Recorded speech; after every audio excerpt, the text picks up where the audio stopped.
Thanks for tuning in. I'm Karen Lair with a look at the top news headlines for Sunday, September 1st. A suspect is dead after an officer-involved shooting in Caldwell. It happened off Yoder Avenue near Lake Lowell after an hours-long standoff with police. It all started with a domestic disturbance call around 8:30 Sunday morning.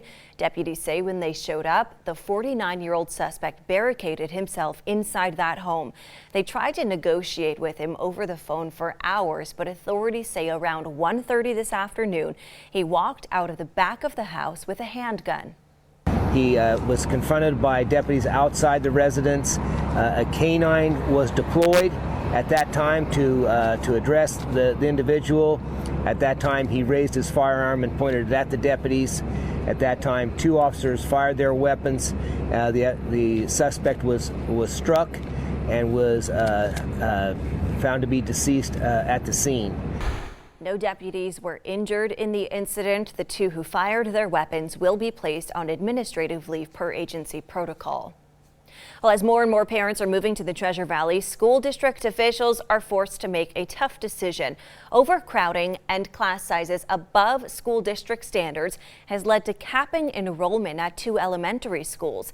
Hillsdale Elementary on the south side of the interstate is a very popular spot in the West Ada district for parents to send their children because of its close proximity to a library, YMCA, and St. Luke's Clinic. The school's principal sympathizes with families moving into that area who now have to find another option. We feel their pain of not being able to attend your school that's within your neighborhood. We just have grown so much here on the south side. Hunter Elementary is also at capacity. Overflow students are now attending Sienna and Silver Sage elementary schools. To hear more on how the district hopes voters will approve of a long-term measure in March, click on this story on 6onyourside.com. A Caldwell man is under arrest after police say he crashed his truck while passing a car in a no-passing zone and driving under the influence with minors in the car. Police say 40-year-old Aurelio Gutierrez rolled his Dodge Ram into a pasture around 11:30 Saturday night near Parma. His female passenger was taken by air ambulance to St. Luke's and St. Alphonsus, and two juveniles in the back seat were also hospitalized. Gutierrez is now charged with aggravated DUI and 2 counts of felony injury to a child.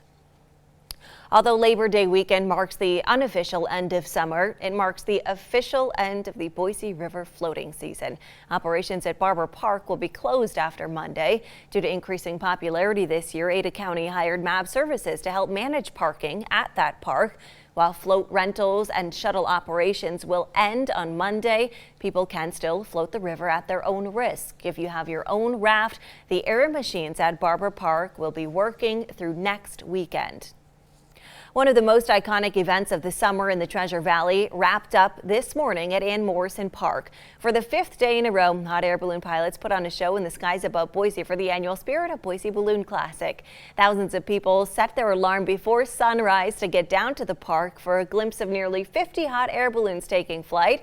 Because of Boise's unique box winds, conditions allowed many pilots to take off, float around, and then land right back at the launch site. The flight, you are free. You decide where you go. You don't decide, you follow the wind, but you decide, I go up, I go down, I stop, I continue my flight. That's the feeling. The festival has been a Boise summer tradition since 1991. If you want to see a photo gallery of this year's event, head to 6onyourside.com.